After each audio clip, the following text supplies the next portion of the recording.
நமச்சிவாய வாழ்க. அவனர்களாலே அவன்கால் வணங்கி சன் ஜோதிட உயர் சார ஜோதிடத்தின் மூலமாக இன்றைக்கி அடிப்படையை நம்ம என்ன சொல்ல வரோம் அப்படின்னு பார்த்தீங்கன்னா, ஃபஸ்ட்டு ஒரு ஜோதிடம் பார்க்குறதுக்கு உண்டான தகுதிகள் என்ன அப்படிங்கிற விஷயத்தை நம்ம தெரிஞ்சுக்கணும். அதுக்கு முதல் என்ன அப்படின்னு பார்த்தீங்கன்னா, கிரக காரகங்கள். ஒவ்வொரு கிரகத்துக்கும் ஒவ்வொரு காரகங்கள் இருக்குதுன்னு ஏற்கனவே போன எபிசோடில் நான் சொன்னேன். இப்போ இந்த எபிசோடில் முதல் நிலையாக பார்த்தீங்கன்னா, இது சூரியனுடைய கிரக காரகங்கள் அப்படின்னு நான் இந்த தலைப்பில் இப்போ சொல்கிறோம்.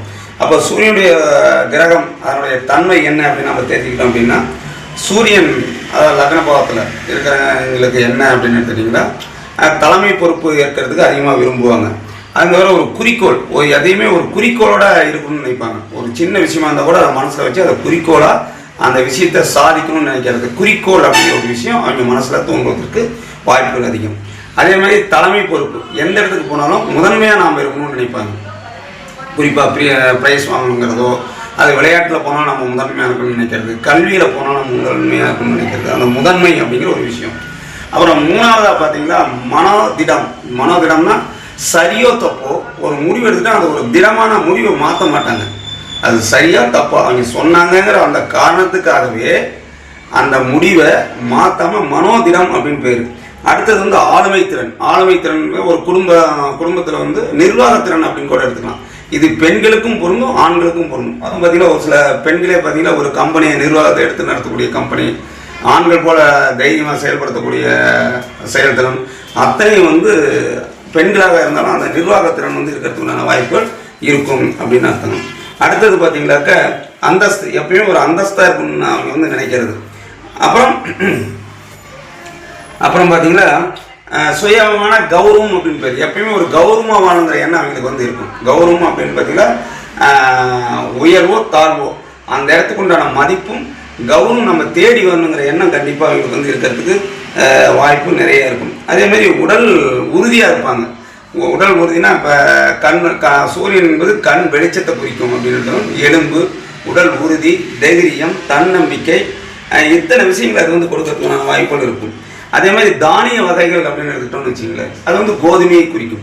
இப்போ சூரியன் கெட்டு போச்சு அப்படின்னு நினைக்கிறவங்க கோதுமையால் செய்யப்பட்ட உணவு, இப்போ கோதுமையால் செய்யப்பட்ட உணவு நிறைய இனிப்பு பலகாரங்கள் இருக்குது, கார பலகாரங்கள், இது மாதிரி எதுவாக இருந்தாலும் அதை வந்து அவங்க வந்து தானமாக செய்யும் பொழுது, தானம் அப்படின்னா தர்மம் வேறு தானம் வேறு, அதை ஃபஸ்ட்டு புரிஞ்சுங்க. தர்மம் அப்படின்னு பார்த்தீங்கன்னா இப்போ எதிர்பாராமல் செய்யக்கூடிய தர்மம்.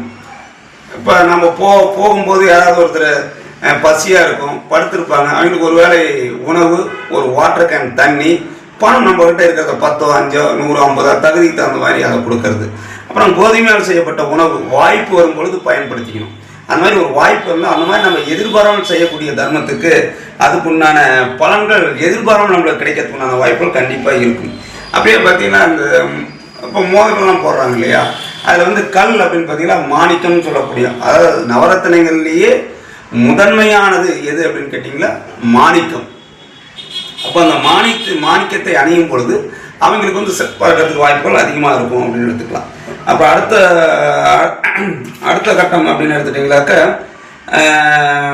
விலங்குகள் அப்படிங்கிறதுக்குள்ள சிங்கம் அப்படின்னு சொல்லலாம். மலை, குகை, காடு போன்ற எல்லாம் சூரியனுடைய கிரக காரணம். இப்போ இன்னும் இந்த சூரியனுடைய கிரக காரகத்தை இன்னும் தெளிவாக விவரமாக அப்படின்னு எடுத்துட்டிங்களா, இது வந்து சூரியனுடைய மொத்த கிரக காரகம் மட்டும் இப்போ நான் சொல்லியிருக்கிறேன். இன்னும் நிறைய இருக்குது. அதாவது கிட்டத்தட்ட பார்த்தீங்கன்னா ஒரு 1000, 2000 கிரக காரங்கள் இருக்குது. அத்தனையும் சொல்லிகிட்டே போகிறோம்னா அந்த எபிசோடு ஒரு 10, 20 எபிசோட் போட கூட முடியாது.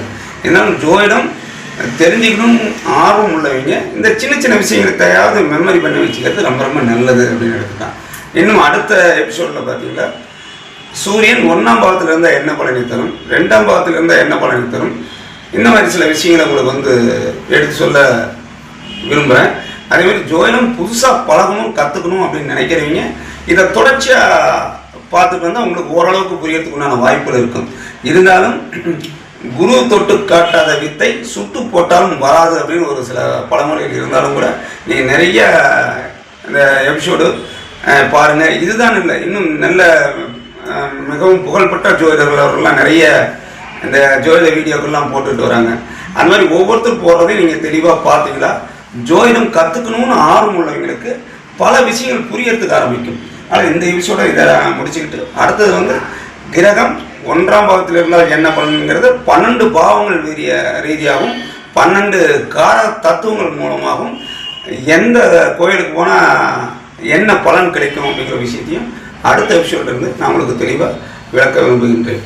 நமச்சிவாய வாழ்க. அவனர்களாலே அவன்தாள் வணங்கி.